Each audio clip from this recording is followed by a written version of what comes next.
Now in decorating, I'm seeing more and more, and you're probably seeing it too, that gone are the days of everything perfectly matching or sets. I'm going to address that in its own separate video.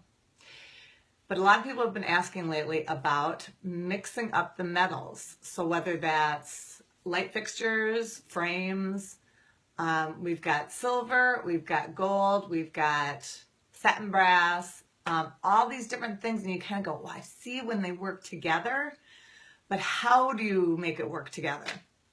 And one overall tip I have for you is pick one of those metals you're going to use. Let's say it's oil rub bronze, and use mostly that kind of metal. But then just a few spots of different, whether it's like my library lights in my own house are brass, but yet some of my lamps are oil rub bronze. Then it's kind of interesting.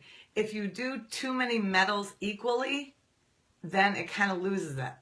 So you have to be careful how you mix it up. I was thinking in my office this morning that these frames behind me, and I will grab them, show it well. Because there's something, when you're doing sets, and this has to do with frames, which I'll do a whole thing on frames, but see how, my dad's in there, my grandfather, see how the coloring works? I'm using a gold frame, I'm using a black frame, but somehow the coloring of all of them, yes, because they're older pictures, but actually that's a new mat. So it kind of freshens it up. So not everything is old and stale, but still meaningful and still more interesting than everything being black and white, black and white, black and white.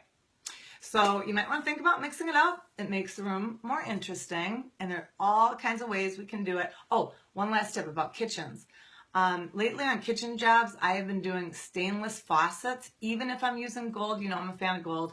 Even if I'm using gold on hardware, like that flat, what I call French gold. It's a made-up term, but anyway. Because the stainless sometimes will belong to the appliances. So that's a real way of mixing it up in a kitchen.